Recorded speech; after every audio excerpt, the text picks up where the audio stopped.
Hey, what's happening, man? Man, not much. Doing the pod on a Sunday, dog. Yeah, man. How's everything? Everything is cool, man. How are things with you?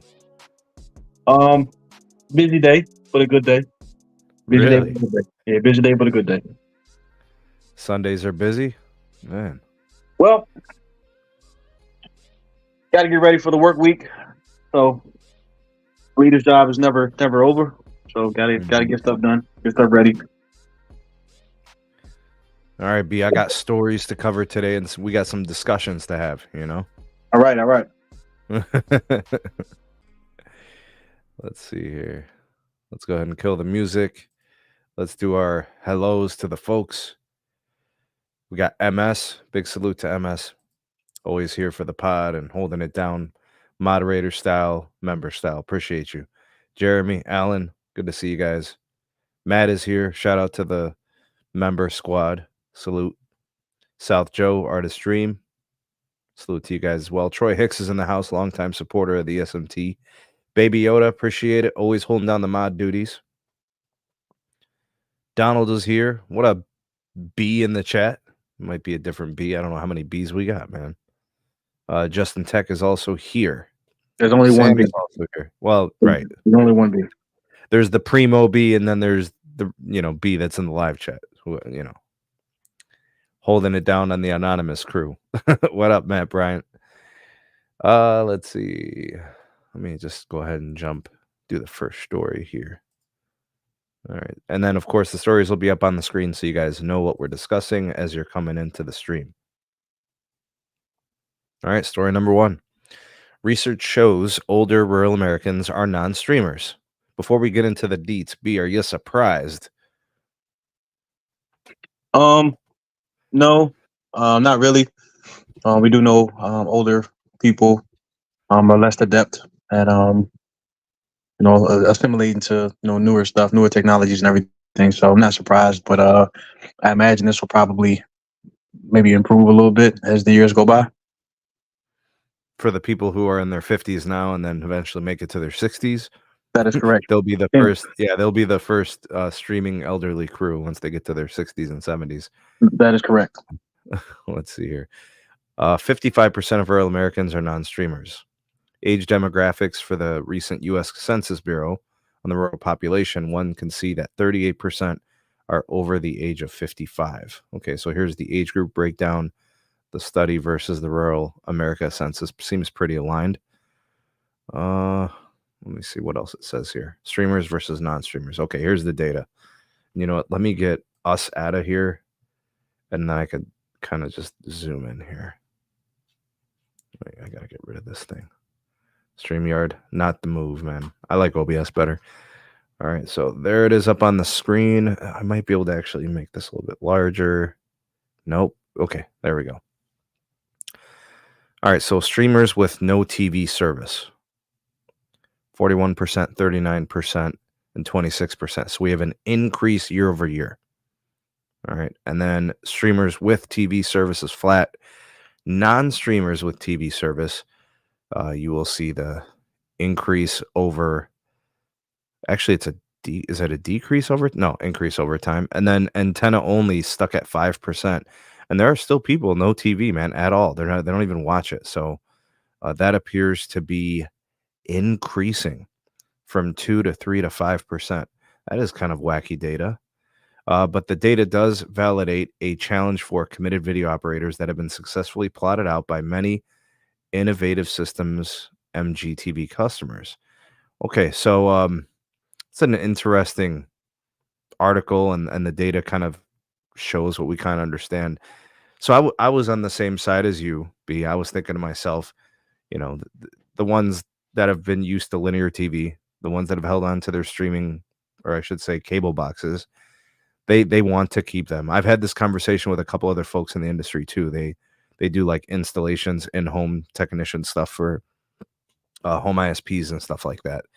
And some of the companies, I mean, whether it's like Fios or it's AT&T or especially big cable with Comcast, Xfinity, and then Spectrum, with the charter company, they'd prefer to be away from TV and just get you on some kind of bundled thing, over the top, get you a third party service, and they could just take a little cut off the top.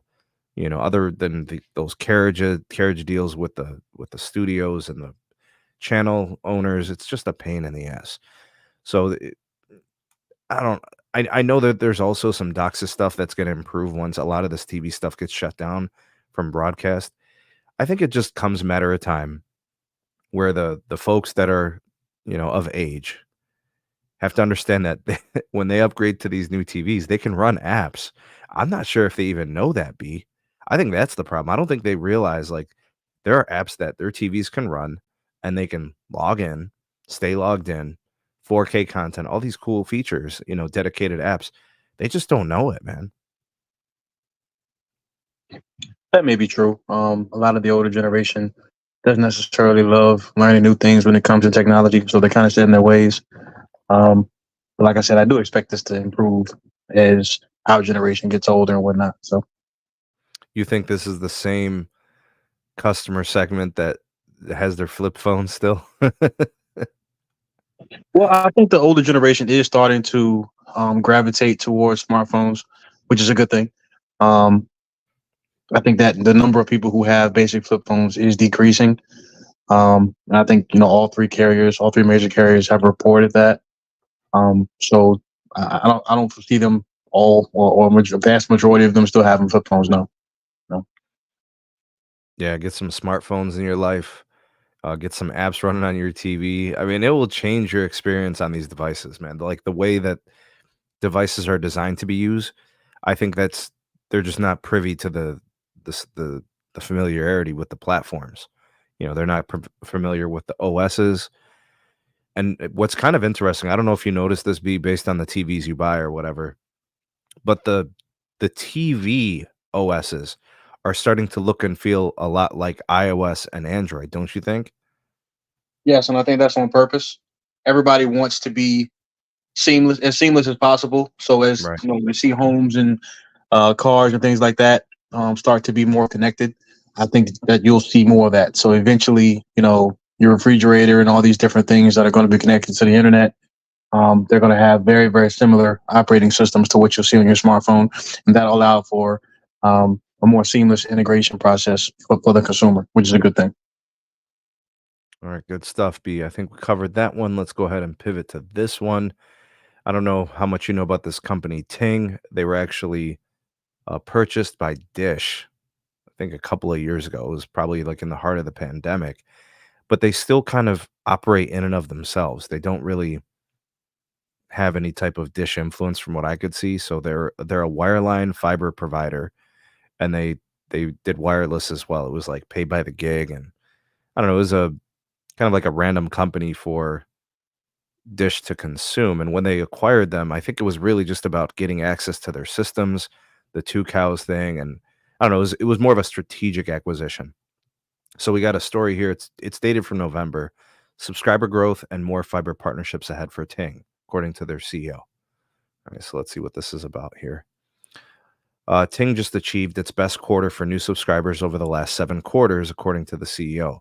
The Two Cows ISP business added 2,600 net subs in the third quarter of the year, bringing Ting to 41,000 customers in total. That represents a growth of 26% year over year. They expect the growth to continue as the construction steadily progresses. We continue to have a strong pre-order pipeline for installations. Something tells me, B, they're going in places where people need a fiber option, and they're just picking their spots, right? And like I said, I think between a combination of their systems, their intellectual properties, and I'm just guessing it's the skills, the talent, the folks there at Two Cows are just doing something well. They're just not growing and scaling to any type of considerable size. CapEx is down for the company, quarter over quarter, year over year. They said they've been transitioning to a new micro trenching vendor, and total serviceable addresses for Two Cows Ting owned infrastructure came in at 114,500, which is up 28% year over year. Let's see here. So they're growing, albeit slowly. They're looking for tenant opportunities. I'm guessing that means they're going to have partnerships. Memphis, Tennessee was one of the locations they mentioned. Blue Suede Networks, Vibranium Networks in Memphis. And I think they're looking to grow through partnerships. And I don't know what Dish has to do with any of this. I don't know if it even matters. Maybe this is just something that Dish is watching. They're letting them operate kind of independently. But we have seen joint ventures and we have seen partnerships kind of become, I don't know, would you say it's the trend right now because of the cost to build and deploy fiber? What's your take on this, B? What do you think about the trends in the direction of things like this? So, good question, Steve. It's absolutely related to cost. Fiber to the prim is extremely expensive. It's probably the most expensive portion of what the telcos do. So this absolutely has to do with cost. The cost to build, the cost, permitting and all that good stuff. It's expensive. So these type of partnerships will be kind of the wave for the foreseeable future. So that's really what it is. Really what it is. And to your point about the strategy for deployment, I agree. Google's doing the same thing. They're going to the places where Comcast, AT&T, and Verizon are not, as far as fiber to the prim. They're going to those places that have less competition, and that should mean, in theory, that it's easier for them to build.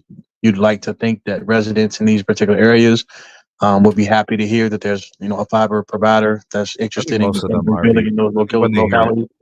I think they are excited when they hear it. I just think it's like you said, there can be some obstacles, and then there are some people who I think don't understand how revolutionary this could be for a city that never had it before. That is correct, but you also will see that there are people who are excited about their locality getting some attention in the space from a telco standpoint. So I think it's a reasonable strategy. It makes sense. I've mentioned this before, though, as far as Google is concerned. I'm interested to see how long they'll be allowed to operate as a telco without the regulations that come with it. I know that's a separate issue, a separate topic from Ting itself. But it'll be interesting to see how long they're allowed to do that. They're technically a telco provider, Google, and Mhm. yet they still have unprecedented access to our consumer data and business data and whatnot. And the traditional telcos do not. So if they're going to be placing fiber and acting telco-ish, then I think it's fairly reasonable to ask whether they should be able to get the same amount of access to consumer data without the telcos also having that same capability. I think it's a fair question to ask. All right. Speaking of Google Fiber, actually, let's cover this story since it's an easy pivot. Google Fiber appoints their first growth officer, and here's her plan. CB, this couldn't have come at a better time here. All right. Google Fiber's newly appointed chief growth officer, her name is Melanie Griffith, believes in the power of consumer experience to reduce subscriber churn. Her quote, "Having a great experience for our customers is as important to me, if not more important than how I'm growing the overall customer base. Customers look around because they're fundamentally unhappy with the service they're getting already. We're going to make sure they're not, because we're going to have a transformational customer experience." Okay, so this is all about retention, and this is all about distinguishing your brand and your services. Okay, so first time Google Fiber has ever had a VP of customer engagement and a chief growth officer. So here's where I'm looking at this, right, B? If they're saying we're in a growth model, we're in a growth mode, and growth is incredibly important, they are going to have to scale their build. They just have to hit more addressable markets, more addressable locations, and they have to go into bigger markets. They can't sit there and put in the smaller markets. Now, I understand. I want the smaller markets to get fiber and Google Fiber. I'm just talking about if this is growth, then you would go where the pops are, right? You would go to a top 50 market. You would go to a top 20 market. But that's not typically what Google Fiber does.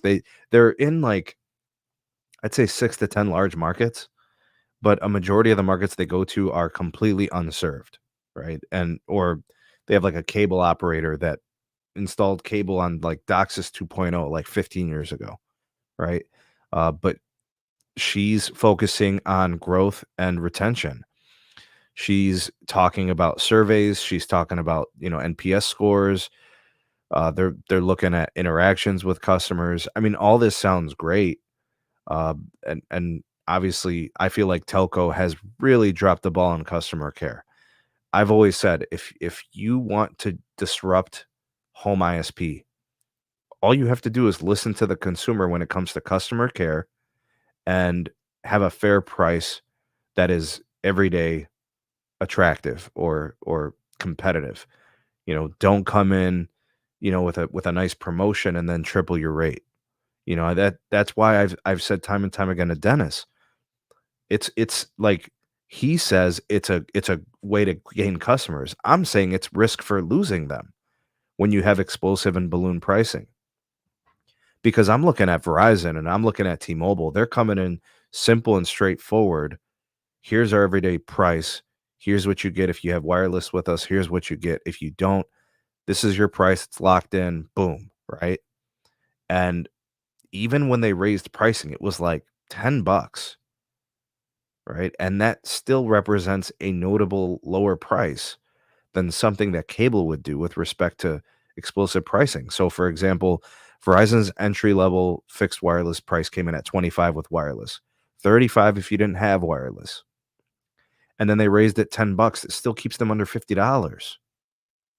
And big cable, when they'll start you at 50 or 60, and then you're up at 90 or 100 after the promo.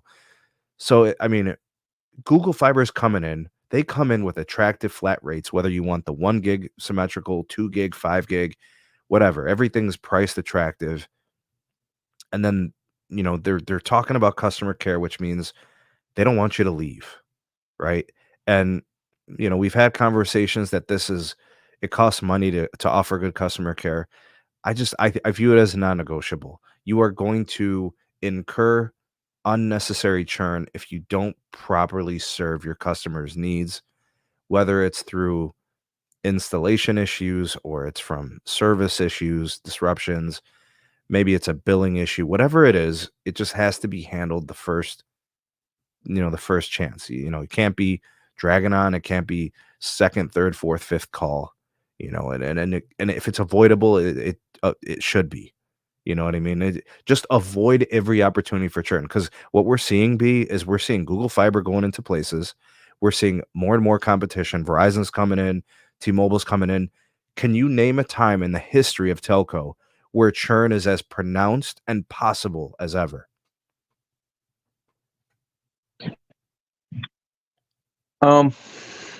Churn's actually normalizing. It's lower than it's ever been from a wireless standpoint. For the big cable companies, though, it's higher than it's ever been. I agree with you, Sneed. And I think a lot of it has to do not necessarily with customer care from, let me call in and see what's going on. Yeah, I understand. I know those things can always be fixed. When you're talking about people talking to people, it's always going to be potential for problems. It can always be, problematic. But I think the biggest area of opportunity for the telco space, particularly with big cable, is, like you said, the explosive pricing. I don't think that it's unreasonable to ask for a fairer business model for the consumer. Asking for them to accept an increase of $60 is, for example, $60 is just, it's too much. $10, $15, somewhere around there is much more reasonable for the everyday average consumer. And I think that's where, big cable was messing up.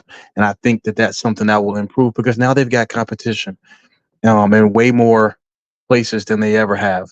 So explosive pricing like that is probably a thing of the past, which is a good thing for the consumer. It's a consumer win. Competition does do that. However, I do also think that consumers have to also understand and realize that fiber to the prim is extremely expensive to deploy, to build and deploy. And most of the time, introductory prices are being sold at a loss or maybe breaking even. You don't really start to get into a greater level of profitability until that introductory price is over and done with. These companies, they're out to make money. It is what it is. I don't think that's a demonic thing or anything like that. I think we're all going to work to make money. So there's got to be a way to be able to, of course, have a more amicable agreement between consumer and business.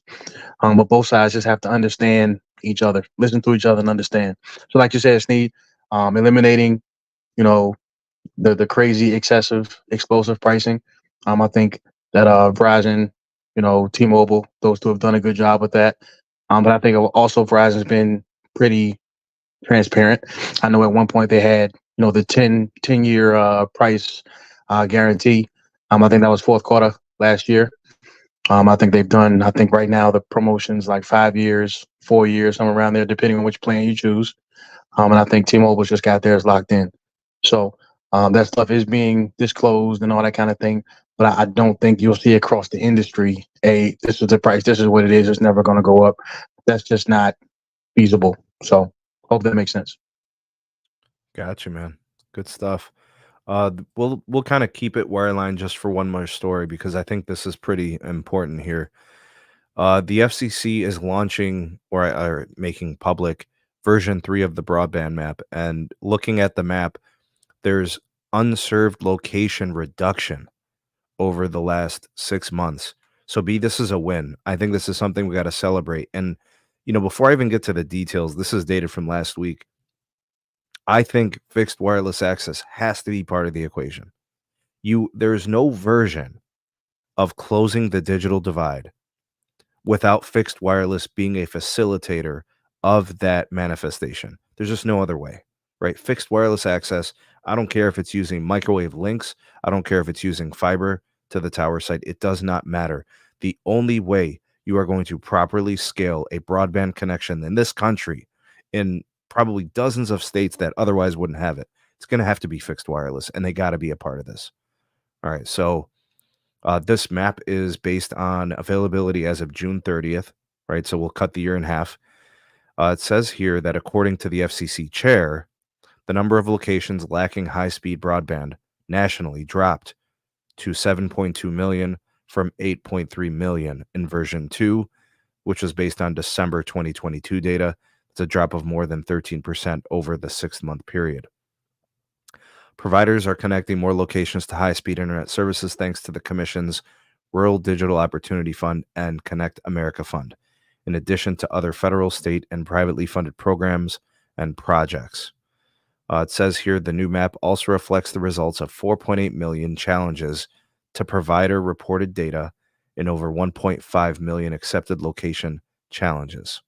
Okay, so people are feeding into the map, right? They're putting in data points and they're identifying problem areas where they can address those after fixing, ones previously in those like 6-month periods. It says here nearly 3 million broadband serviceable locations were added and nearly 2 million were removed between version 1 and version 2 of the map for a net gain of 1 million locations. So two things are happening, B. More places are being identified as, being unserved, right? So we're getting accurate data. And then more places are getting served because of this program. So the B dollars are paying off. Rural connectivity dollars are paying off. I'm really happy about this, B. And I know, these folks, they live in places that are in very precarious locations and hard to make the wireline build make sense. And that's why I think the government funding is the only way it gets done. And this is why I've pushed very adamantly for fixed wireless to be a facilitator of this closing of the gap. I don't think there will come a time where you get 100% coverage in wireline. It's just not going to happen, and it's just not sensible. So when we see this number continue to shrink and dwindle, I think it's going to be because of fixed wireless. What's your take, B? Well said, Sneed. I agree with every word you just said. Imagine that public-private partnerships actually work. It's only been a decade that a decade plus that the telco industry lobbied for these types of initiatives, and it only took a pandemic that killed millions of people globally, right? So it's very unfortunate that it took that. I definitely don't want to minimize that moment, but that's essentially what it is. It's what happened. The pandemic made it serious enough for the government to actually move, which is unfortunate, but at least it happened. And because of that, we're seeing positive momentum as it pertains to this very, very important issue, which is closing the digital divide. Um, again, it's expensive to do fiber to the prim, and you're not going to get it from sea to shining sea. It's just not going to happen. At least not as quickly as we're seeing progress happen here. So, if the government wants to continue this, of course, with that public-private partnership funding, you know, if it can continue, then by all means, continue to do that. The ACP program has definitely helped as far as affordability is concerned to be able to reach places for people to have access um, to this particular service at an affordable rate. It's definitely helped. So any funding that can go towards continuing those efforts would be advantageous. And then also, if we can get some movement from Congress and the FCC on continuing to have a well-stocked pipeline of spectrum on a consistent basis, that will allow for continued investment in this space. It's vital. If the government is taking this as seriously as they should, they'll want to equip the FCC with the ability to be able to get spectrum to the MNOs on a consistent basis so that they can continue to build, so that we can all continue to enjoy the progress that we're seeing. We're seeing more competition than we ever have in telco with respect to fiber access. We're seeing more affordable rates than we ever have. So there really shouldn't be as much disdain, in my opinion, for the industry as it once was in years past. I think everybody is stepping up their game and building with a sense of purpose. And it's good to see this public-private partnership happening. I just wish it wasn't due to a pandemic. So You're cooking today, B. Everything's sharp as a tack, man. All right, let's do this one. All right, Dish's 5G speeds, voice over NR performance in Vegas show improvement. All right, we've been down on Dish. They've done a lot of things wrong in respect to their execution of retail with respect to Boost Infinite, Boost Mobile. Everything outside of the network, really, I've been pretty aggravated by. I've made it very, very clear about the direction of the business, and I don't feel good about it. But with respect to the network, what they're doing is nothing short of a miracle, man. It is crazy. So according to this article from Dano, dated from the end of October, his reports from Signals Research Group, 307 megabits per second average connection in Vegas, 500 megabits at the 90th percentile. And of course, the voice over 5G calls seem pretty solid. It says here, uplink connections remained a problem. Let's read on. Let's take a look at their network here. So they gave them a battery of tests. This is from SRG. We identified major improvements in performance between the two studies. Okay. The highlight was downlink performance with much higher peak and average data speeds observed this time around on the Dish wireless network, helped by both a denser network cell grid and by a far better implementation of downlink carrier aggregation, including support for 3 component carriers.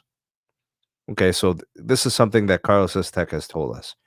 They added additional channels of spectrum. Obviously, that's going to be a huge boost to the downlink. So I think what they did was they started broadcasting N70, right, which brings them additional AWS spectrum into the fold.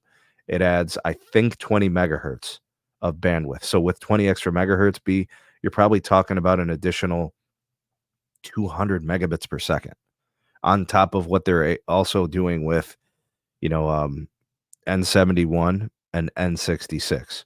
So you go from N71, N66 only to having both of those plus the third carrier, which brings an additional 20 or 25 megahertz. It's going to be a huge speed boost. So that's what it showed. 307 megabits average, 500 megabits on the high end. All right. Now, in and of itself, that's probably what Verizon, T-Mobile, and AT&T can do with their spectrum holdings. But again, the thing about Dish's network is there's nobody on it, right? They have 8 million or so prepaid subs nationally, right? And then you've got, I don't know, do you think they even have 80,000 Boost Infinite postpaid customers yet? So I'm thinking to myself, you don't have a lot of traffic. It should be fast, but they're showing some network prowess here. And I think that's what's most notable. They still have yet to pay T-Mobile for the 800 megahertz spectrum, which they're speculating in this article, according to these testers, if they could add that low band carrier to the uplink component of the network, that could have probably helped them. They're saying here that Dish today covers 240 million pops with its 5G network, 150 megahertz of nationwide spectrum holdings, and 16,000 cell tower sites. We still have not heard or seen about CBRS radios on a scale, and we still haven't heard anything about the DoD spectrum, which they got in the same auction with T-Mobile and AT&T. Voice over NR is active in some larger cities: Austin, Yuma, Denver, Portland, and Boston. Maybe those could be active right now. And we know that they now have a contract with Apple in which they're supplying iPhone 15s. We're seeing advertisements and promotions and activations, through eSIM. They're also starting to build, through different types of network strategies, a much more capacitive network so they can take on more traffic.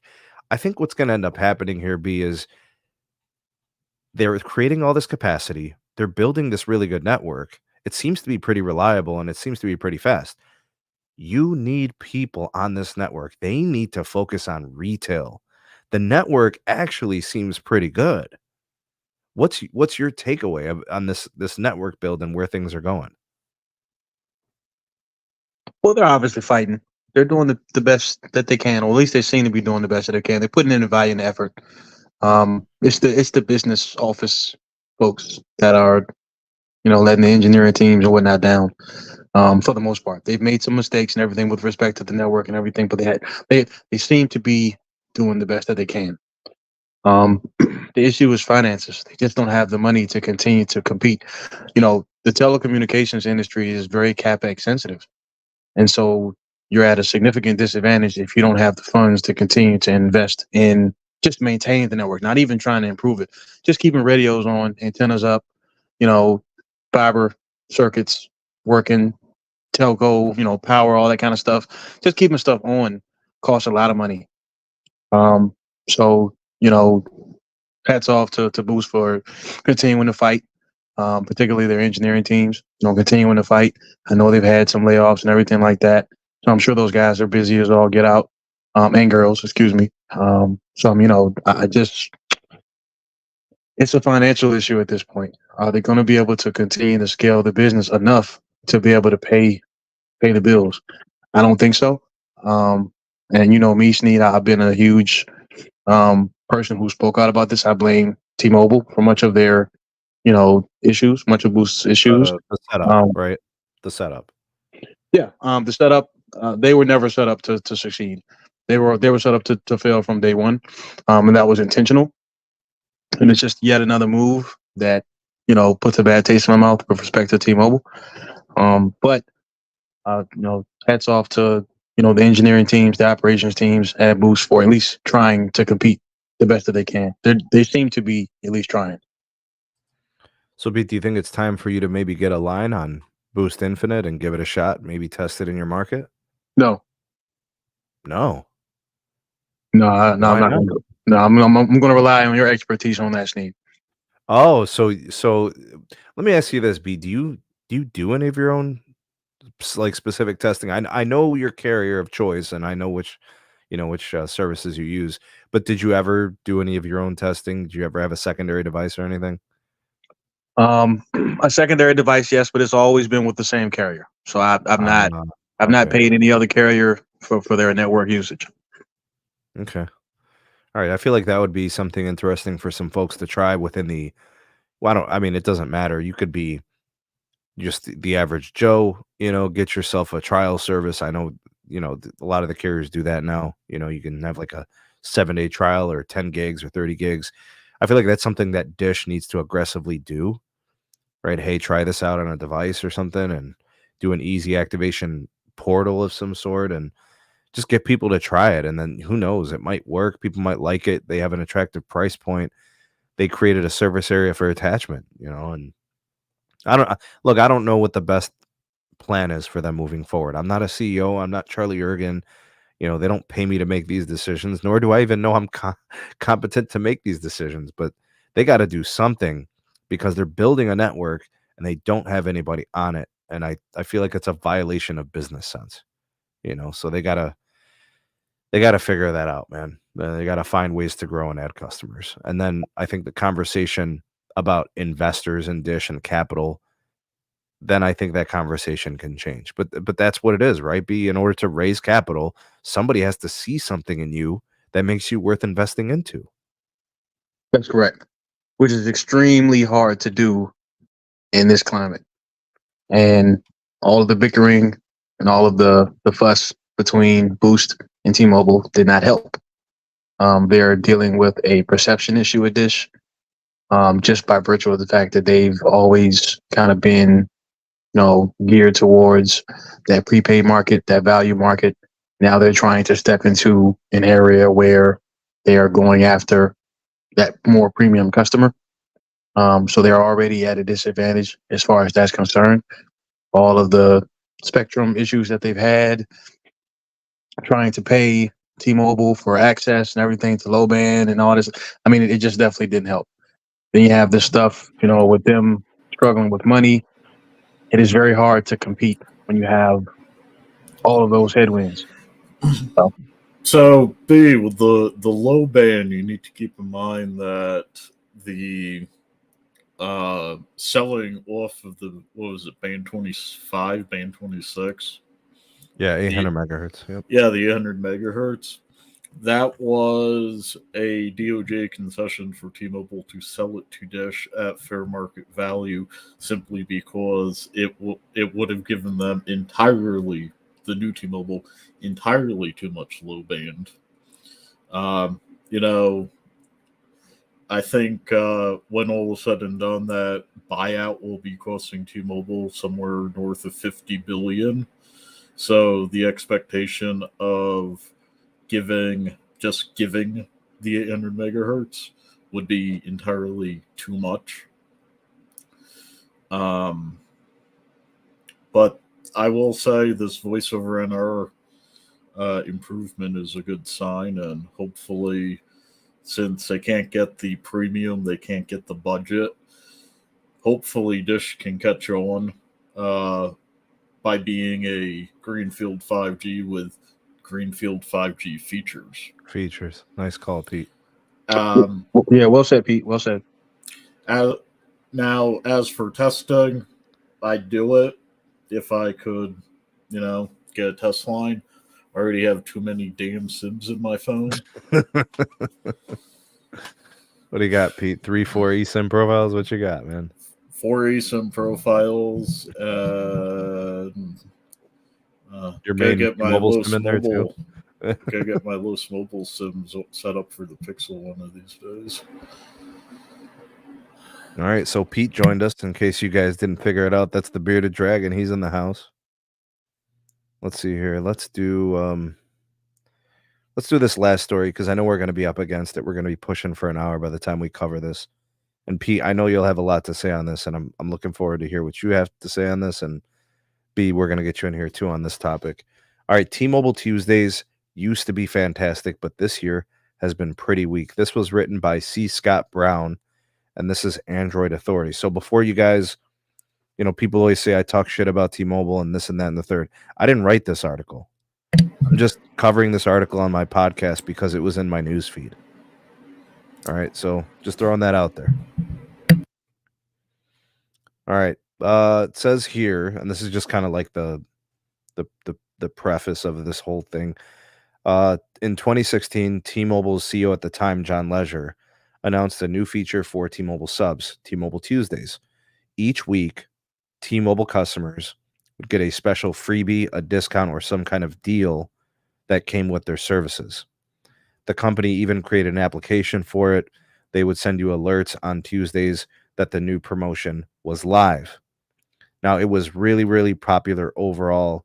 I think when it launched, it was like gift cards and, food at fast food restaurants, Starbucks, Dunkin', pizza. There was a bunch of different ones for like Domino's and Little Caesars. And then they were doing other stuff like socks and scarves. They also did Papa John's. Yeah, they had it all, right? And people were always excited about it. Like, people were going to the store every Tuesday and like, hey, can I get the T-Mobile Tuesday thing today, whatever it was. And employees would have a full stock of it, within storage or whatever, and out in the storefront, and they would give people what they wanted. If it was like a discount on, gas or something, you would just use the discount wherever, you were a patron of the business or whatever. But it says here that things are getting weak, right? That's what they're basically implying. So here's the 2023 offers that we've seen so far this year. Sign up for the Panda Express app and pay $1 to try the chili crisp shrimp bowl. Okay, so I think like early on, like, so let's say 2016, That's this ass. would have been free. It would have been free, right? It wouldn't have been $1. They also wouldn't have made you go into the app. Yeah, they basically making you download the Panda Express app. You would just have to show, the T-Mobile Tuesday, thing, and they would scan it. 24 long stem roses from Rose Farmers for $40. Okay. Free That was movie actually rental. pretty good. Well, okay, so how much are 24 long stem roses normally, Pete?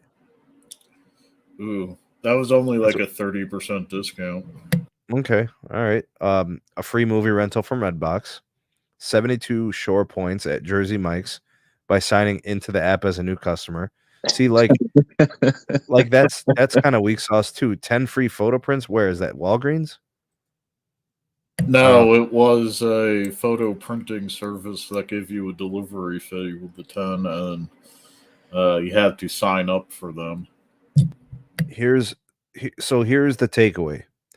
T-Mobile Tuesdays are often headlined by deals that feel much more limited than they did in the past.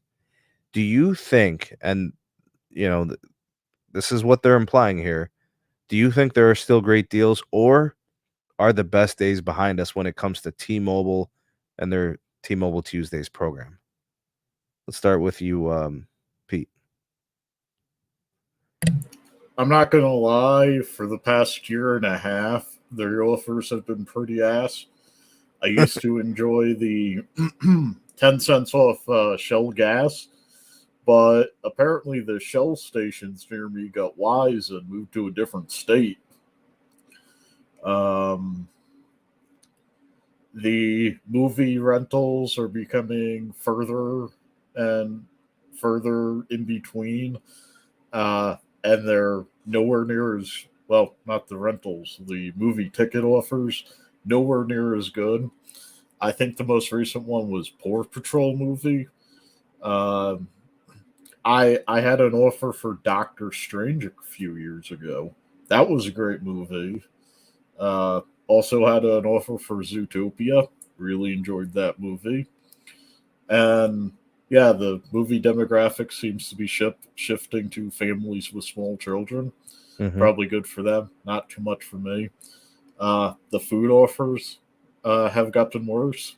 They've basically been offering Whoppers for the Burger King app.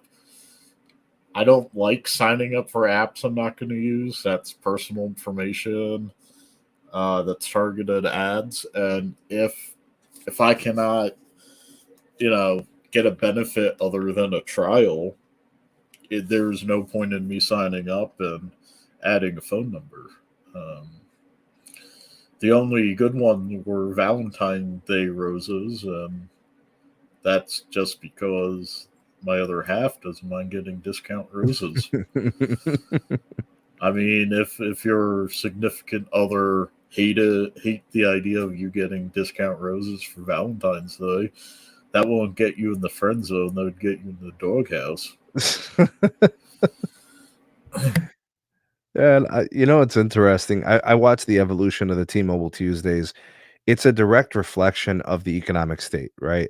There's just only so much that can go around free of charge. And it's gotten to the point where I think the companies that are in partnership with T-Mobile are just like, we just can't give away so much more. I did like the I'm now in year 2 with AAA through T-Mobile Tuesdays. That's pretty nice. But my Prius doesn't break down. It's not like That's one of those perennial services, though. You're not going to get rid of that. That's not temporary. Yeah, it's not like I'm driving around, a 90s Dodge or Chevy Nova. No, I'm going around in a Prius. That thing just goes. So,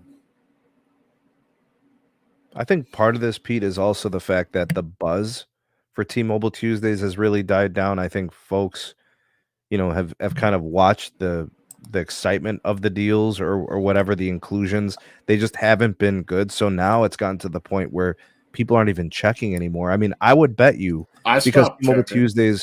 T-Mobile Tuesdays has its own app. I guarantee you there have been uninstalls.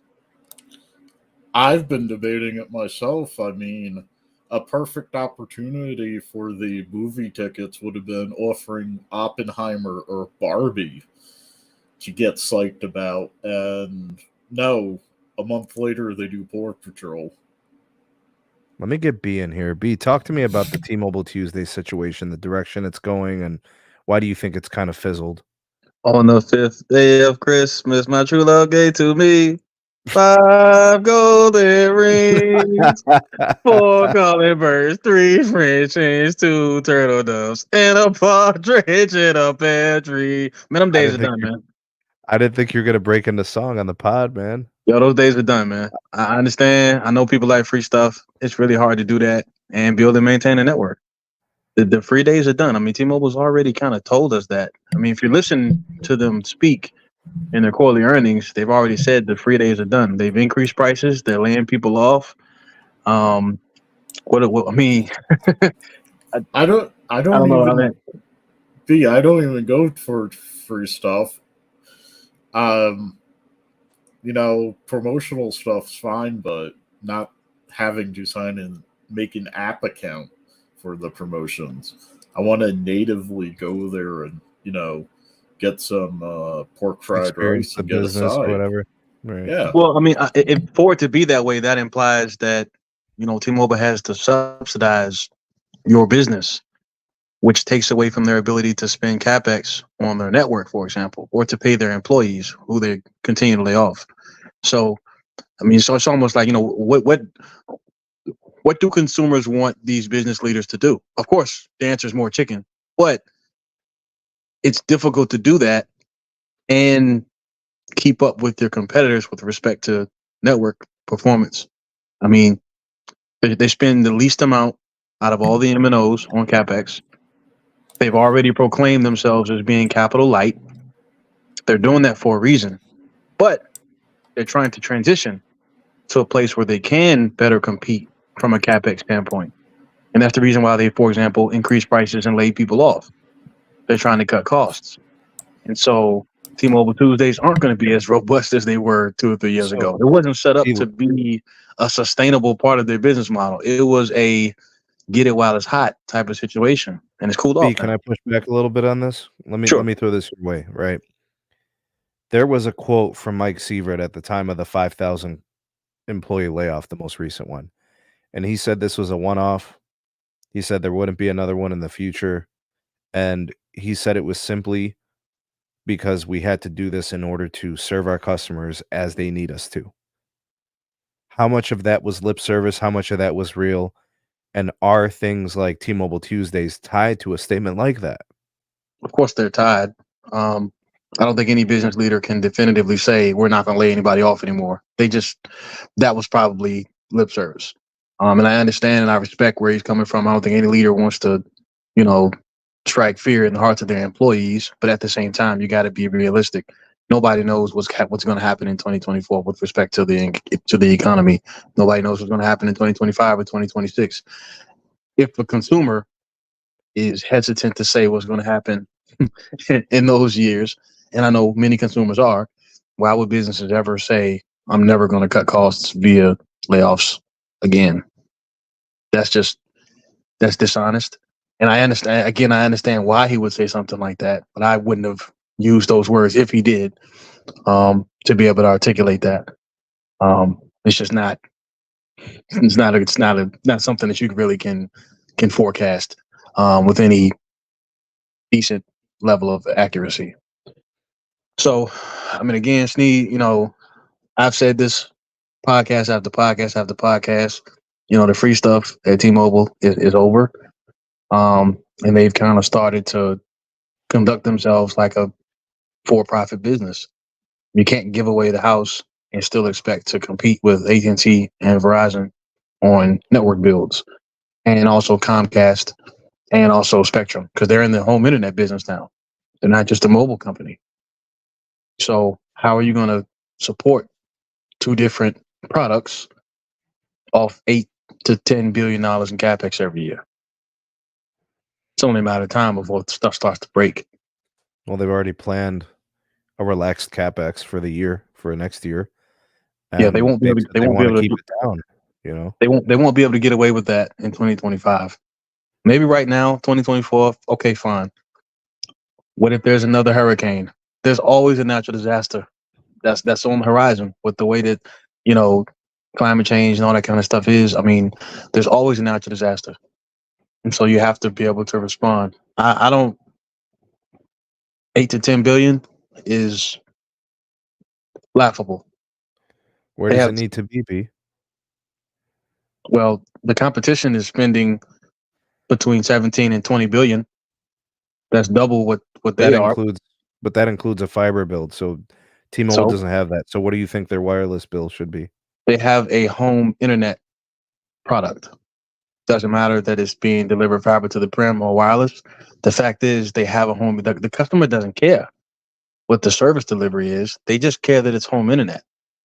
So if you have two different products that you're using or that you're serving customers with your mobile network with, you probably should be able to at least match your competitors from a capex standpoint. You have two products. So B, we're talking about something that T-Mobile has adamantly stated in investor call after investor call. They continue to push a capital light narrative where they say we're not putting capex to our 5G home. They literally say we are not going to ever dedicate $1 of additional capex just to sell this. They're gonna upgrade towers, modernize whatever according to the mobile demands, and they're gonna sell fallow capacity, at whatever the rate is, 40, 50, whatever the rate is for the home internet taker. And they're saying, you take it, great. You don't take it, it's fine with us, and then they close off the entries to each sector once they get full or the network starts to, feel the congestion or whatever.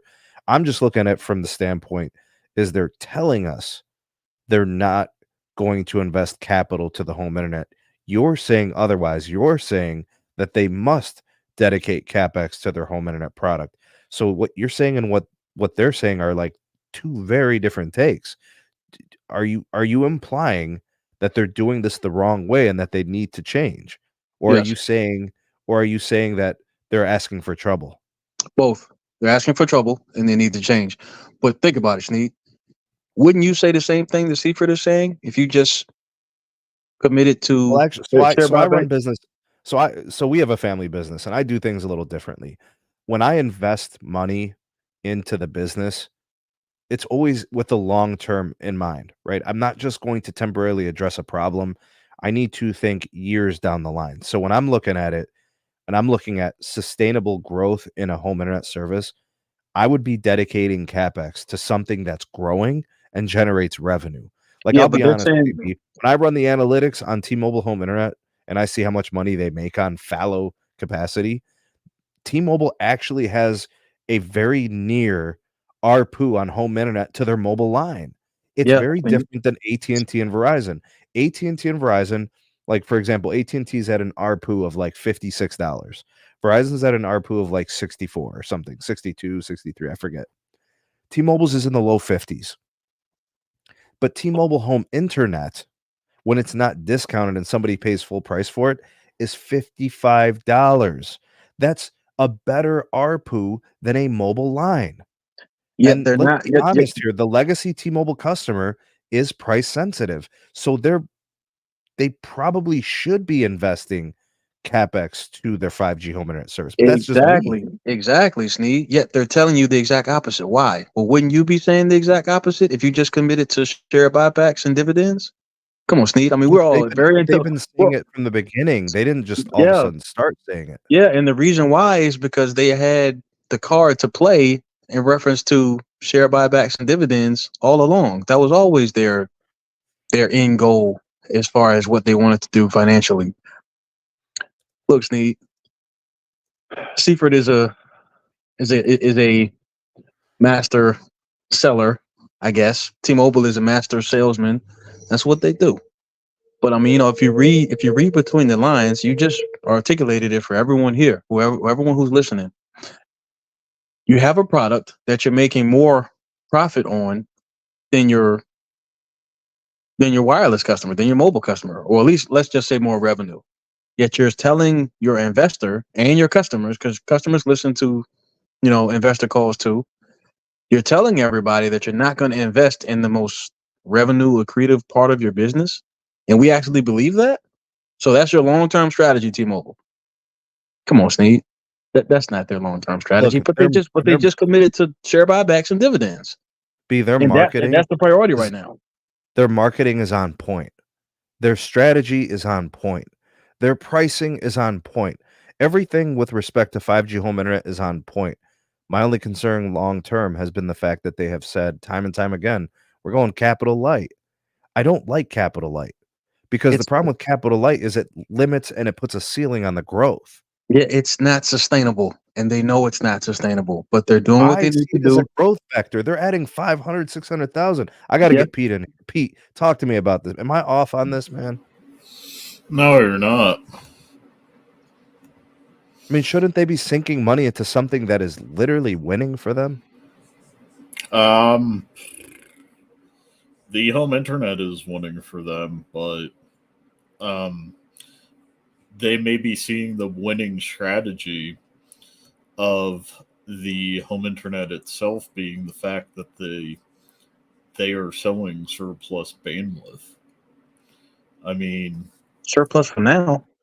yeah, you can build out capacity all you like, and you can only get so much saturation of that capacity on mobile line in any given second. But if they were thinking of, how can we ensure that what's winning will keep winning, is looking at areas with high T-Mobile internet use and going, okay, we got to put in our 2-3 year plan. Give this enough millimeter wave to kill the frogs.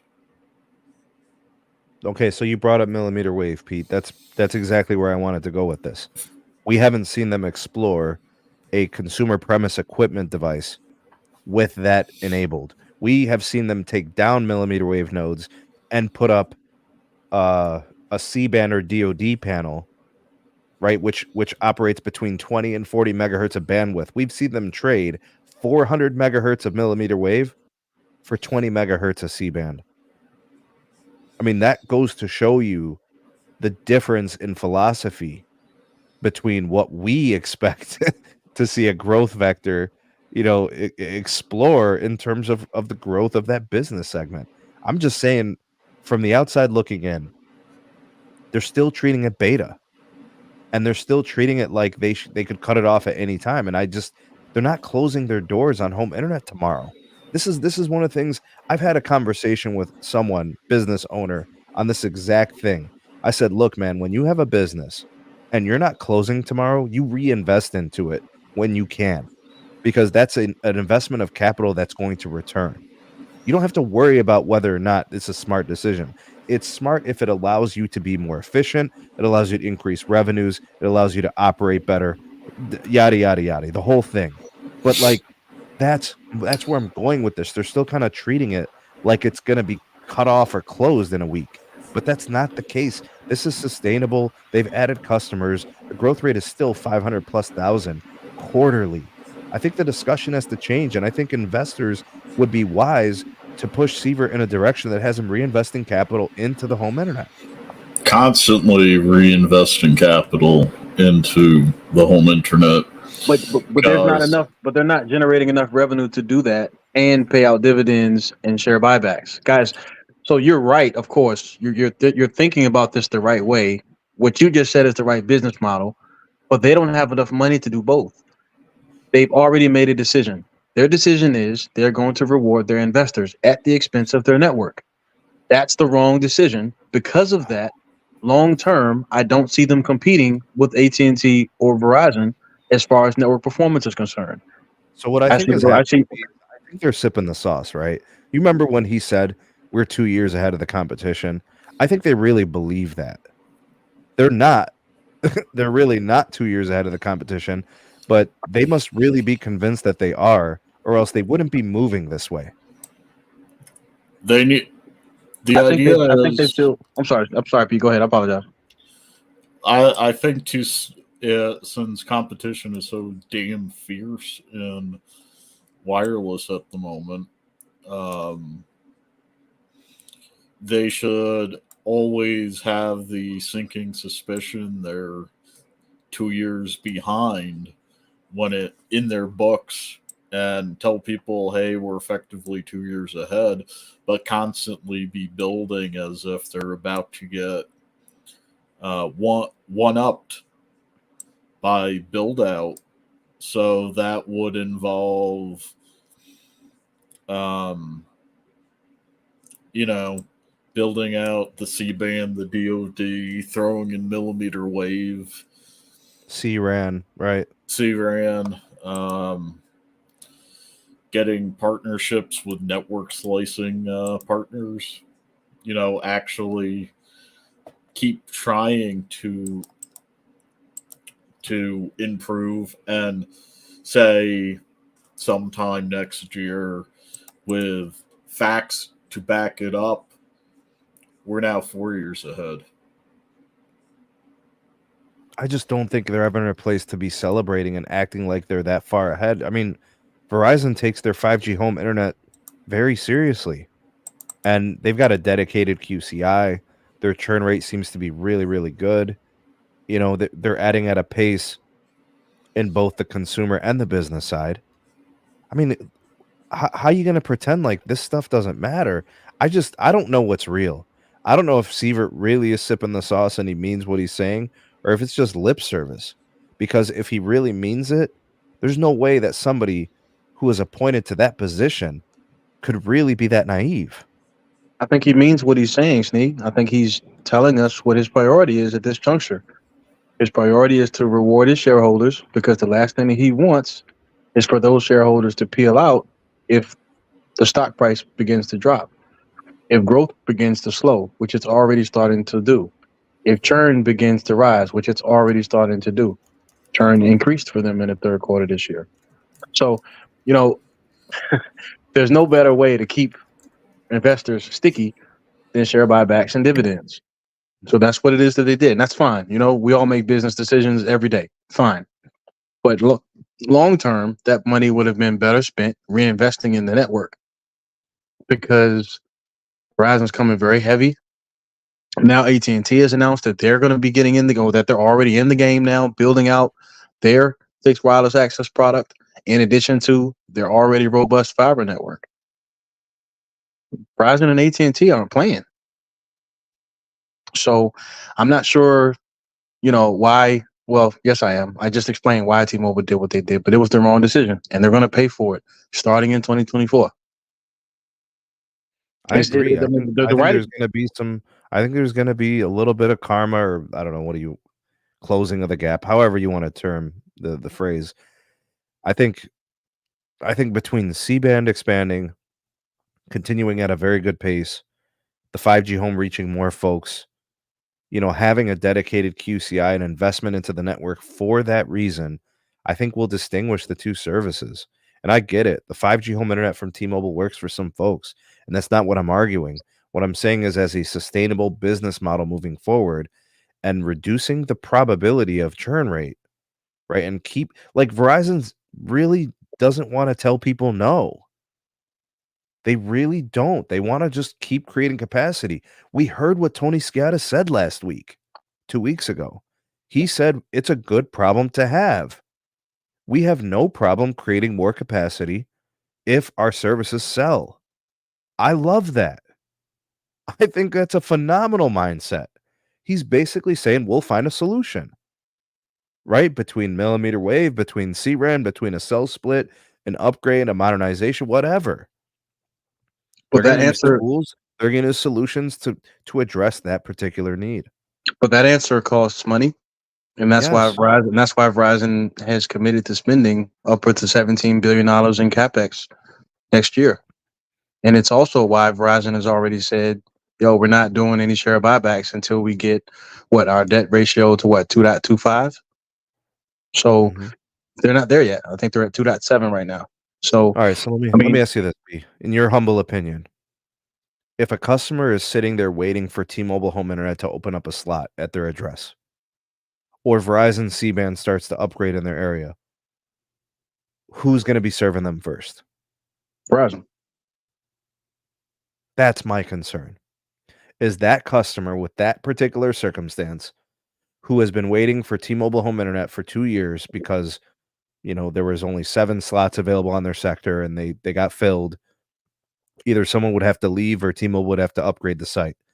Well, if T-Mobile can only get a 1 gig fiber circuit there and you got 7 customers on there for home internet and you got mobile customers there too, and it's like near a Walmart or a mall or something, it ain't happening, right?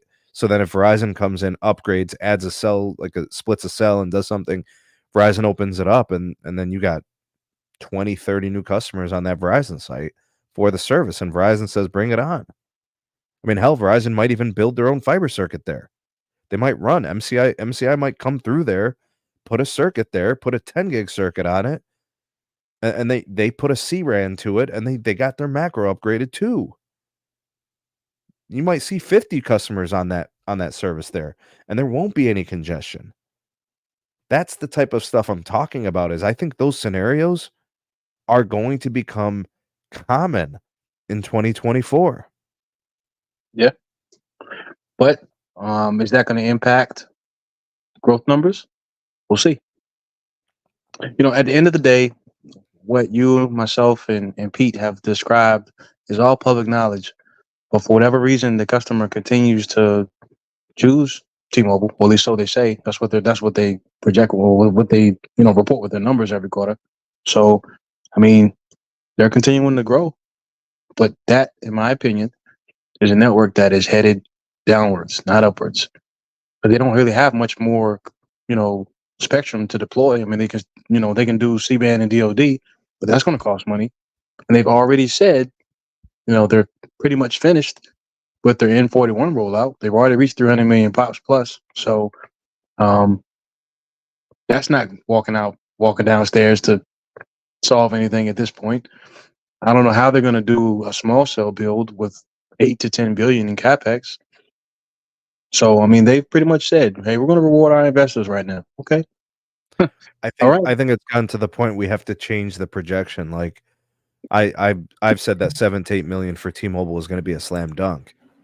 And then I projected up. I said 9 billion, possibly 10 billion was in the cards too because of the steam and the traction they've gotten.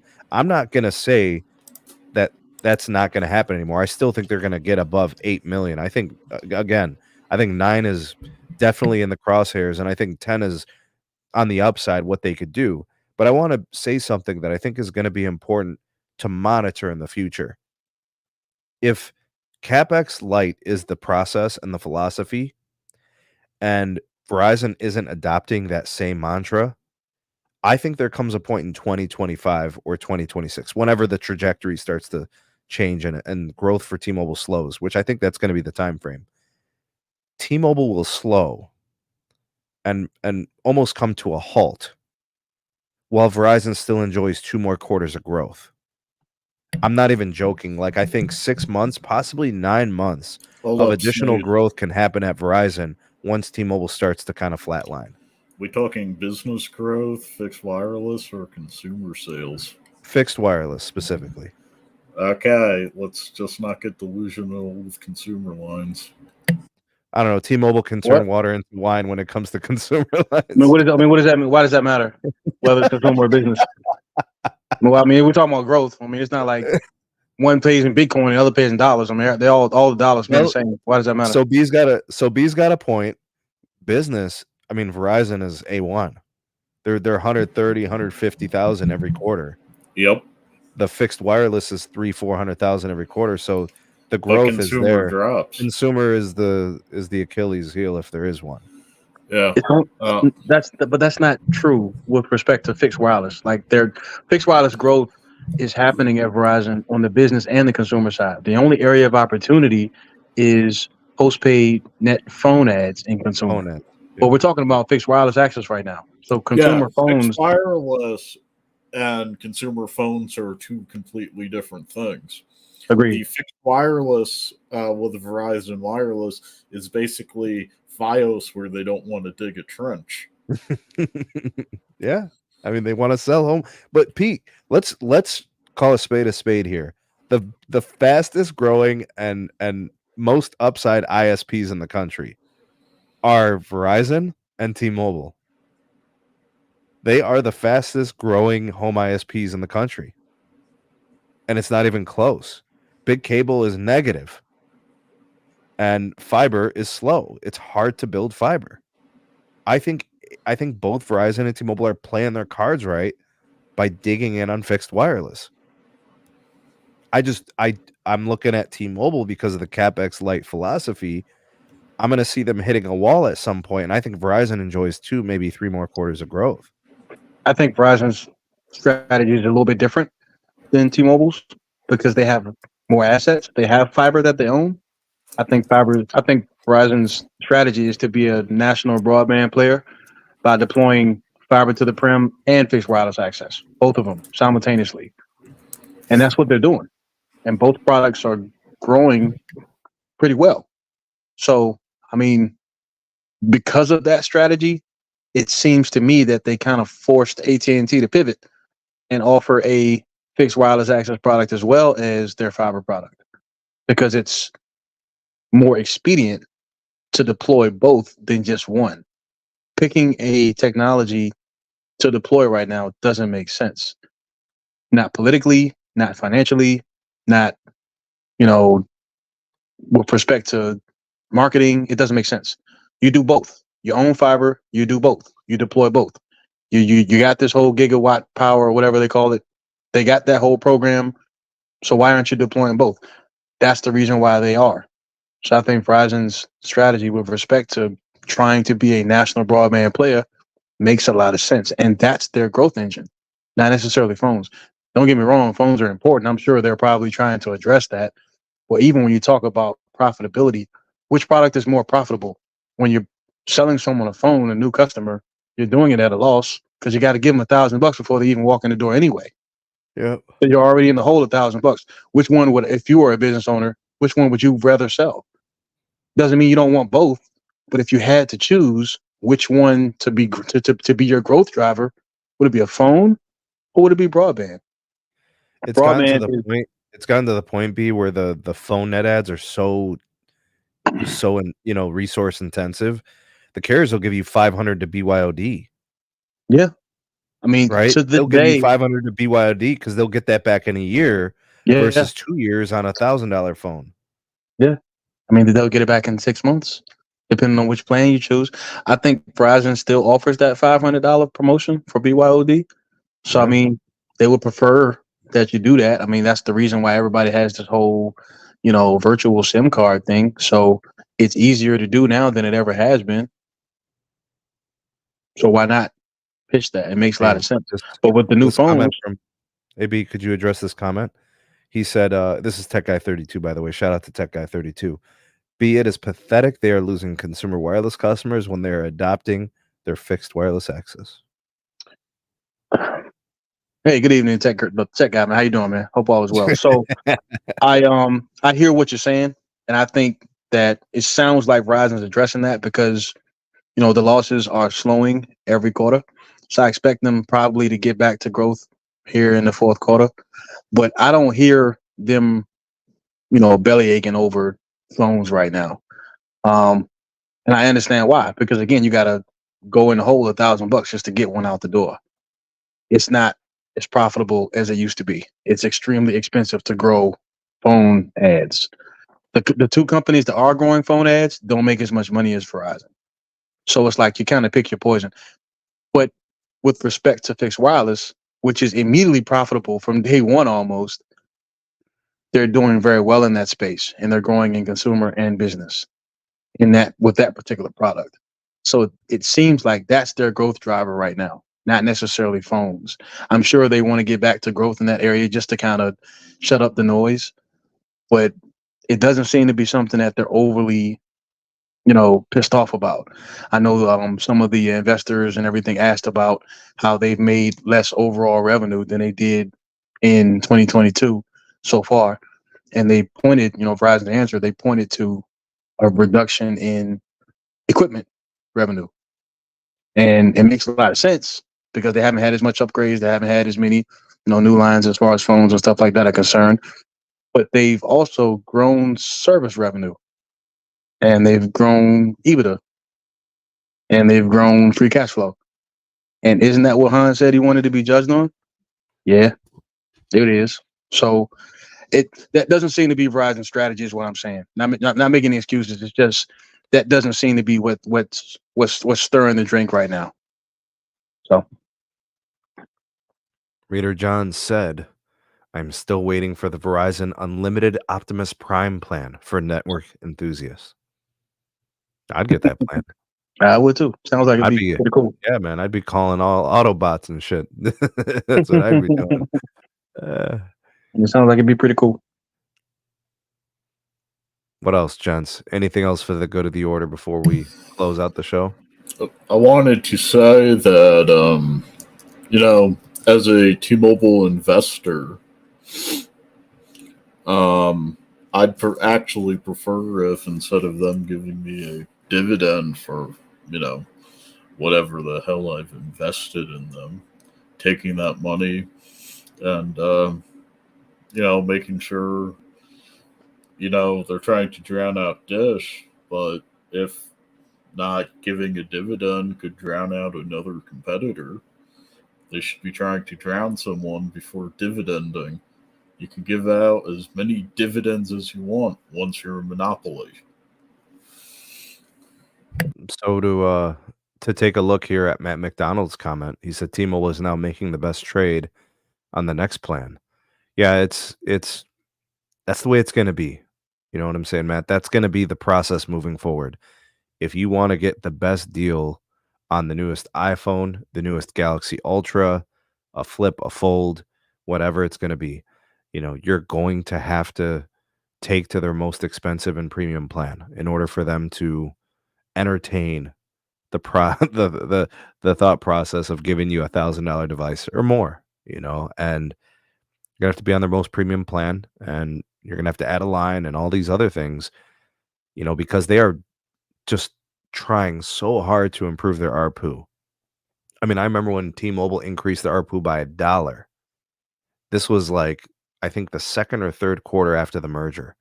It took them 3 quarters, man, to increase ARPU by $1.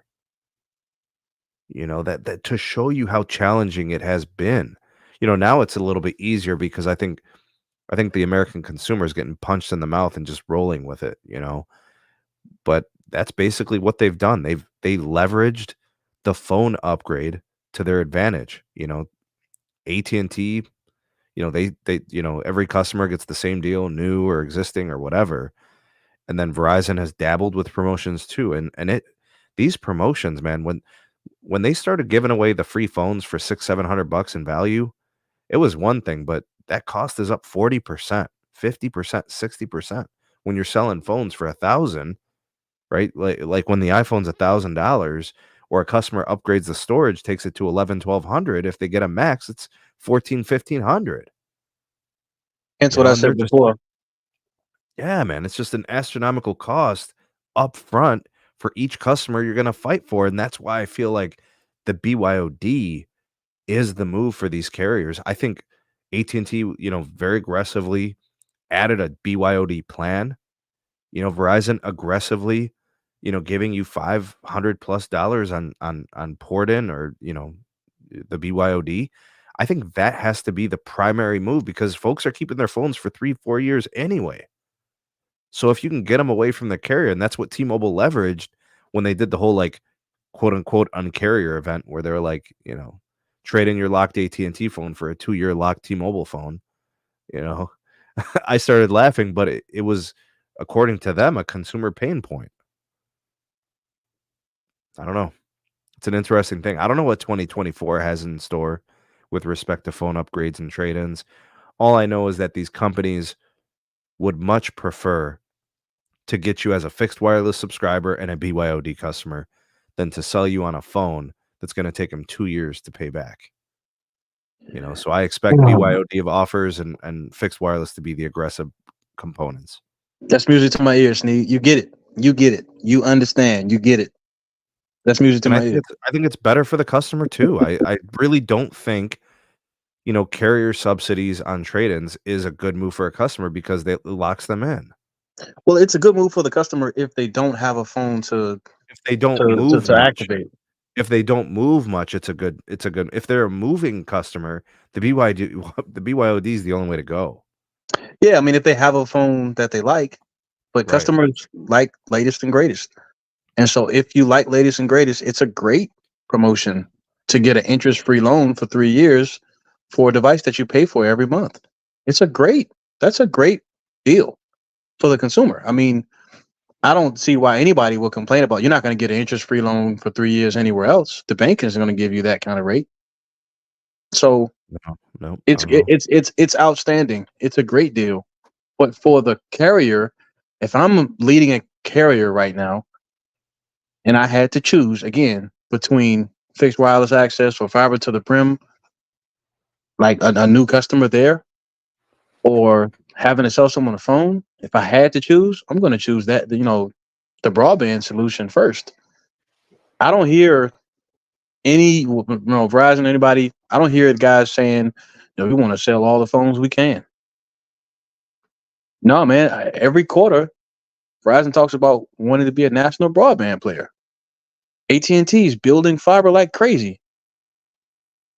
Now, they've got the everybody gets a free phone thing going, but I've already spoken ad nauseum about why that is. They're trading $15. They kind of don't have a whole lot of choices, but it's expensive because the market's already saturated from a phone standpoint. But there's plenty of people who need internet. That's the growth engine right now. So to me, like everybody's still touting, Verizon they're not growing. That is a false narrative.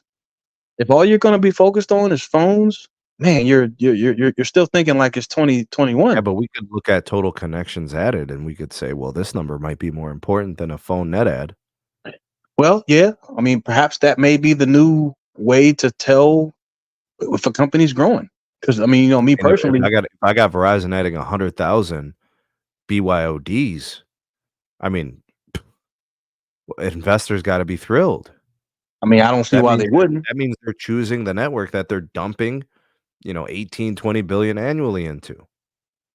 Well, I mean, I don't know. I still think it's crazy that Verizon's getting nitpicked on what type of new customer it is anyway. I mean, technically they grew by 100,000 phones last quarter, but nobody seemed to care. Provider shouldn't be losing, they'll be on any segment.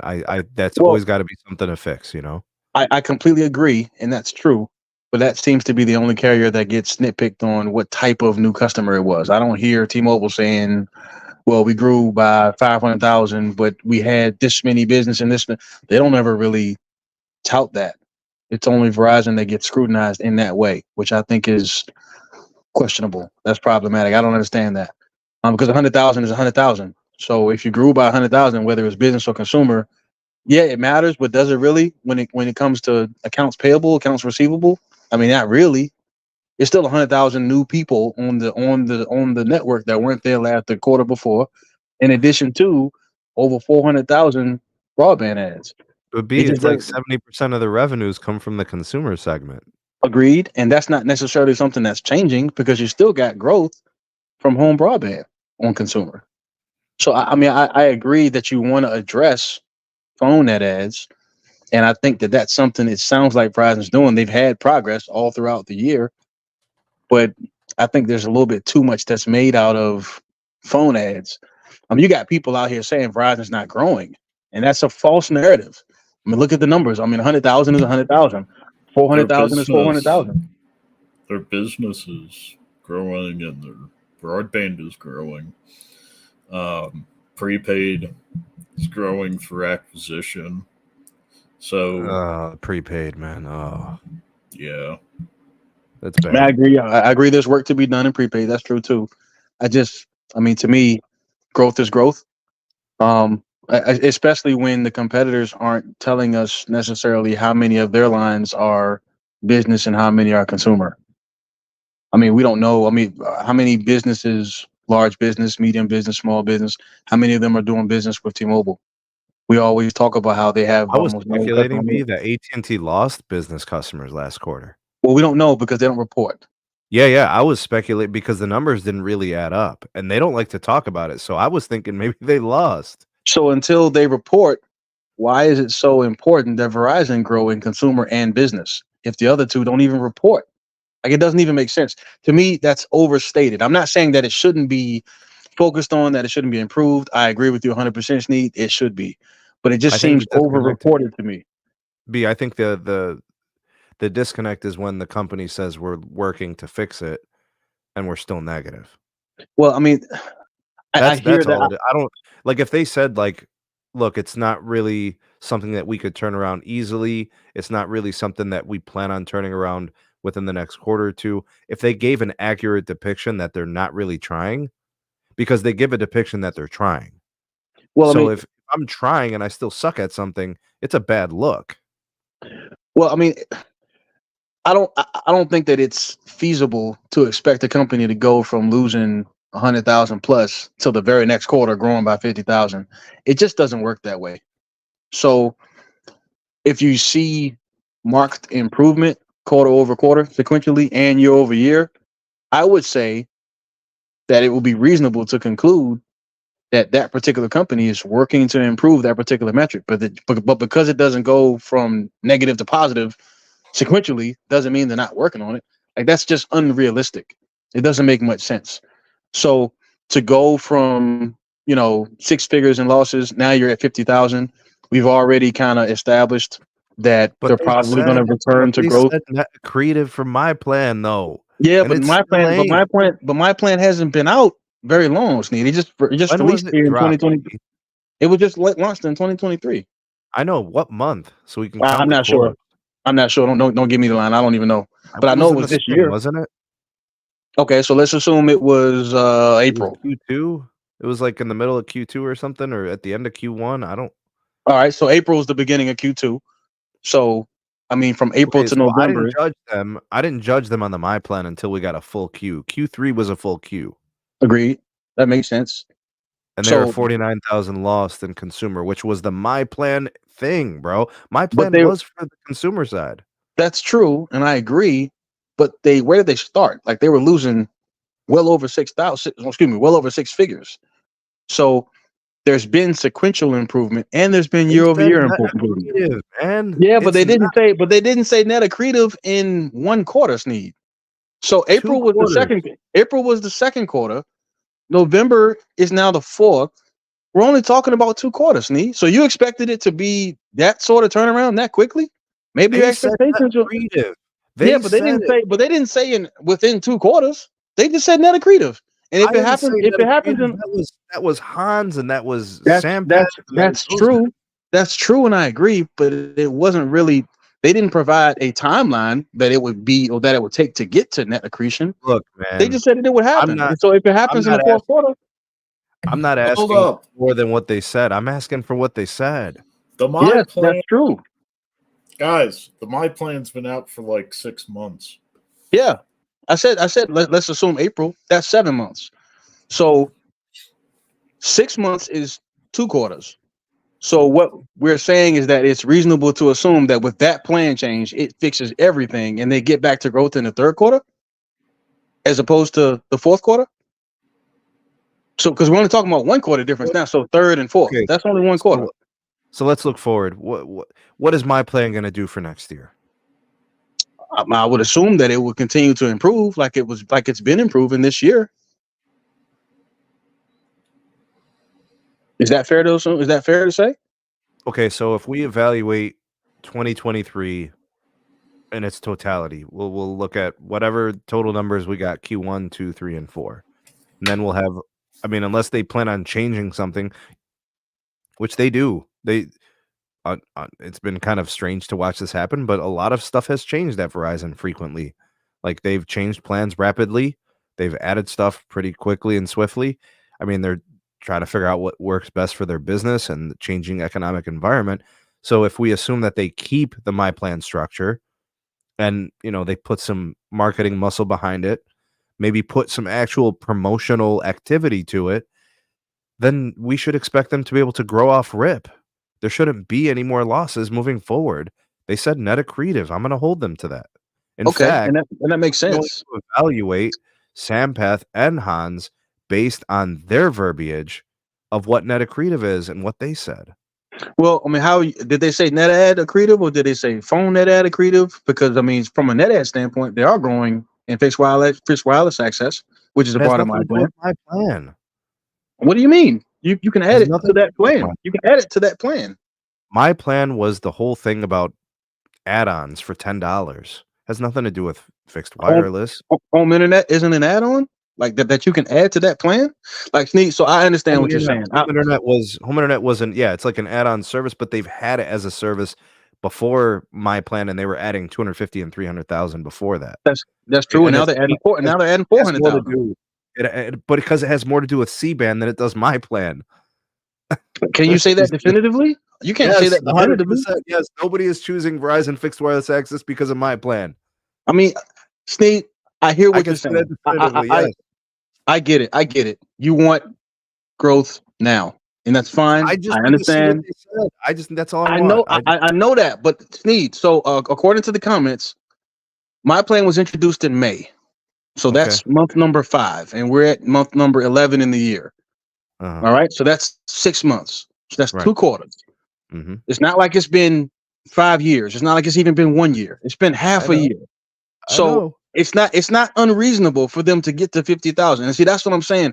The goalpost keeps moving, because if they get to, positive growth here in the fourth quarter, then everybody's going to say, oh, well, it's the fourth quarter, so they're supposed to do that. Like, the goalpost keeps moving for Verizon on this one metric, as if the entire company sucks unless they fix this one metric. It's stupid. This is ridiculous. It's stupid to me. No, that's not what I'm saying. I'm not saying the company sucks because of one metric. I never said that.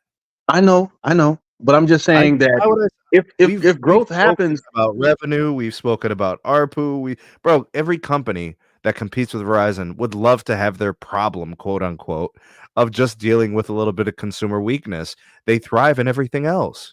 Yet we still continue to hear the goalpost move every time they, quote unquote, fix that problem. So if in the fourth quarter we see a return to positive growth in postpaid phone net ads, what's the narrative going to be? Because I mean, there have been videos made about it from multiple content, more than one content, creator, about, well, it's the fourth quarter, that's supposed to happen. Okay, but I thought that we wanted a return to growth. It's only been 2 quarters since my plan was launched. Why does the narrative keep moving? Why does the goalpost keep moving? No, if they hit with like 80 to 100,000 net ads for Q4, I think that's great. I agree. I think that would be positive. I think that would be huge, man, to get to 100,000, because it would basically say, like, we know how to do this. Things look good this quarter. We were promotionally active, and we got exactly what we wanted. And I think that's fair. And then they pull back in Q1 like they traditionally do.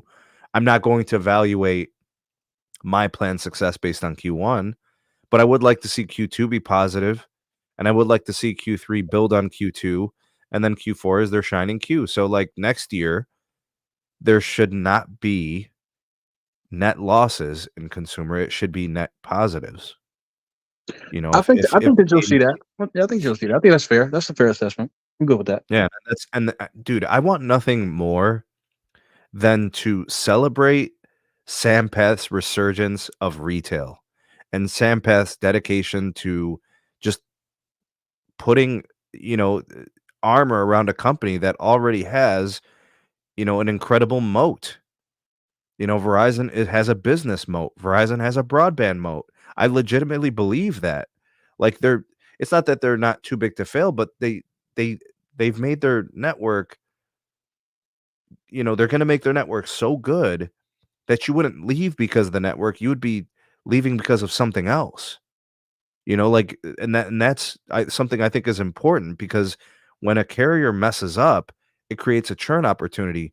I think Verizon's the first name that should be on people's list if they're churning, to explore them if they haven't, because they can offer you solutions. They can offer home internet. They can offer the mobile service. I think it's worth people's consideration to look at them for multiple services. If AT&T messes up, if T-Mobile messes up, like they try to change your plans or something, or if prepaid isn't cutting it for you and your needs change. You see what I'm saying, B? I think they have an ecosystem of connectivity, and with media and with my plan, like those things are there. I just need to see these things come to fruition. I want to celebrate what Sampath is doing. I want to celebrate that Hans was right about certain things. We just won't know it until we see it. I demand proof. I understand, and I completely agree with every word that you just said. I think that you're right, and I think it's more than fair for you to want that proof. It makes sense. It really does. I just don't want one portion of a metric to dominate the entire conversation surrounding that particular company, because they're not growing the way that certain people want them to grow in that one metric. That means Verizon's not growing. I think that's a false narrative, and it probably should stop, because it's not true. You Okay, can't so discount. what we could do following earnings reports, B, is we can add total connections. We could say, and we could do this on my channel. I have that type of flexibility. I can do that. I've run this platform. So we could Let's talk your do talk, total, Sneed. Let's talk your talk, Sneed. right? We can do, if Verizon has losses in consumer, that's fine. We'll add that in there. We'll add up all their broadband plus their business lines, plus or minus whatever their consumer is, prepaid, the whole thing. We'll do the whole thing. And we'll do the same thing with the other companies, and we'll evaluate. But we're going to have to get those numbers from T-Mobile and AT&T too. Or else So, we can't be so if apples and they, oranges. so if they don't, if the competition to Verizon doesn't report business and consumer growth, and they just say growth, then does that mean that you're going to take the numbers from business and consumer and Verizon, add them together, and then report that as growth? Or is the narrative going to still be, well, Verizon didn't grow in consumer because they're not growing? And that's not necessarily a question for you alone, but for everybody who does what you do, which is report on telco. Because for a long time, what we've heard is Verizon's not growing, and that's a false narrative. And it really is a false narrative. It's If really not Verizon true. wasn't growing, then how do they grow service revenues? Exactly. And EBITDA and free cash flow. I mean, it's not an accurate depiction of where that particular company is. And two things can be true, but you just got to be careful how you frame it, because again, one portion of a metric doesn't mean an entire company's not growing. So B, I Because want to make something very clear. okay, The one thing that we do not do here, I don't pander. true, I don't pander to anyone. I don't facts, pander to anything. I don't pander to any companies when it comes to services. I'm here to call it down the line. I'm here to discuss news. I'm Hey, looking at Sneed. video commentary. I don't pander. true. You don't. Sneed, real talk. All four of them suck, right? We gotta just call it down the line, Pete. If one sucks because of something, we say it. And if one is better at something, we say it. We have to, because we need informed consumers. That's the whole philosophy here. Yep, and they do all suck in their own ways. And there's nothing wrong with saying that. I would agree. I don't think any of these companies are perfect. That's a fair statement. I just want to see accurate narratives for all of those for all three of the major MNOs. Just want to see accurate narratives. That's all. B, because I don't pander, there is a small minority of incels on Reddit that want nothing more than to just hate on me and what I do on my platform. Very true. Because they wear pink and magenta onesies, they hate my guts. Why? I have no idea. You know, they view the world through magenta colored shades. I mean, it happens with other. Sometimes people will say, "Why do you hate AT&T? Why do you hate?" I don't understand where these people come up with this stuff. Like, did you just decide to watch one video where there was something that was negative from a company and I had to call a spade a spade? Bro, you know how many times I dogged John Stanky 2-3 years ago? You know how many times I went in on John Leisure for lying and not disclosing certain things? Like, I don't pander. You don't. I mean, there have been things that's that Hans has said that I wish, or things that he doesn't say that I wish he would say, and I've called that out before. well, that's the thing, Sneed. Remember, I'm not going to pander to anyone. I refuse because my credibility goes out the window if I'm going to pander. well, remember, Sneed. You know, my comments aren't solely for Sneed or SMT or your content creation alone. I'm talking about the overall community. So there's more than one person, or there's more than one content creator that reports on telco, and that's been a narrative that's been pushed quite frequently, and it's false. And I've never really spoken out on it the way that I have tonight, but it is But false. there's no It's narratives here. categorically incorrect. But there's no Well, narratives here. Well, we've talked about it here as well. There have been comments that have been made, not necessarily from you, but from other people who are on the panel and comments and stuff like that. It has been said. So I just wanted to kind of address it because it doesn't make sense. I mean, the math isn't mathing, and that's the reason why I wanted to bring it up. It just doesn't make sense. So accurate narratives have got to be. That's got to be the move of the day. Just got to be the move of the day. That's all. We've had this channel and we've been making content on it for 6-7 years. And there are certain folks that follow me on socials, and there are certain folks in leadership positions that follow the pulse of the SMT nation. That's Agreed. not by accident. You earned it. You did. That's not by accident. This was all by design. And it was because there was no pandering going on. And I just that's the way I gotta move, man. And I try to get different voices on panels. Pro, and stuff like. I think that's important, but again, we're not going to be pushing narratives. Go ahead, Pete. It's been that long? Yes, sir. 2017 when I started making content in the podcast and stuff. Damn, I've been around since then. Maybe. Well, I'm trying to think. When I first started doing speed testing videos, maybe it was like the winter of 2016.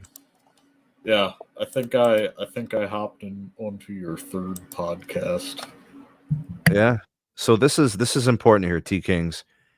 The consumer wins when they have all of the accurate information, because they can then make informed decisions.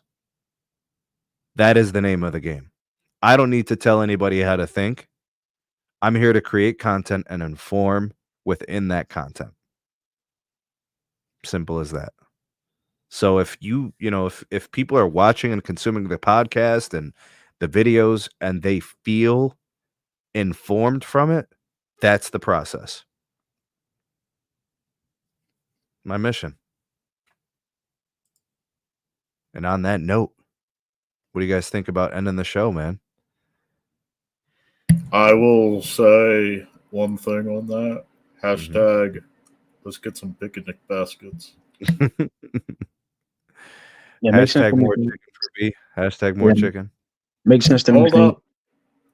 We got a $2 super chat in from Matt Bryant. Thanks, Matt. He right at the buzzer. Nothing. Salute, Matt. Thank you, man. Yeah. Reaper jumped in here at the end. Thank you, guys. Thanks to everybody who was in the live chat participating in the convo. Appreciate B and Pete coming through tonight to join me on the panel. And I think Sunday is going to be the move in terms of when we're going to be doing the show from this point, just because during the week it's getting tough. The little one's really involved in some sporting stuff, and it's just hard to find time. So I think this is going to work. The content will keep coming. I got tons of stuff to share with you guys, more videos on deck. And if you guys want early access to videos and exclusive content, you can actually get it from the Patreon or from the YouTube memberships. Either one gets you a lot of different perks and benefits and more access to me, and I've peeled back a little bit on replying to comments because there have just been so many, and I haven't been able to, respond to all of them, but I do read a lot of them. And if you're a YouTube member, it can kind of let me know that you are, and I try to get to those first. So you kind of get priority. We got a Google chat that we've got like patrons and stuff like that involved. Let me know if you're a patron and you want to be involved. Just hit me on the Patreon inbox. And, we do an exclusive podcast there every 7, 8, 9, 10 days or something. Speaking of which, we got one more left for Patreon. So that's coming up. And that's pretty much it. And we got more content coming for the holidays. I should be getting some new phones soon. I'm going to get the new Galaxy when it comes out in February. I got a new iPhone coming in hopefully very soon. I'll be able to pull that off, and you guys will get some more speed testing videos. How's that testing on the Pixel 7 for T-Mobile going? Phone's getting hot, man. The phone's getting hot. Yeah, I think it's when it's connecting to SA, it's crushing the battery, Pete. The problem is I can't take SA off and put it into NSA. And that might just be because it can't get a strong enough SA. I don't know, man. I'm getting like minus 104 on the N41, minus 100 on the N25, something like that. Shouldn't be the issue then. I don't know, man. It's weird. The lower level, it goes to LTE. It's. I'm in a weird spot, dude. I'm on the in between lobes. So, tried running a Mobile X for a couple of weeks, and it's not worse than my iPhone though. It's a little bit better with respect to the signal quality. It's just crushing the battery. Are you doing dual SIM on that? No, single SIM.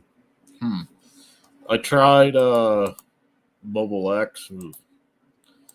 My basement's kind of spotty for Verizon, and tried using that as primary data. Crushed my battery simply because it was thrashing Banes too often. Yeah, hopefully the next generation modems will be a little bit smarter, better with the battery consumption. All right, Pete. We out this piece, brother. Peace. See ya, B. Later, guys.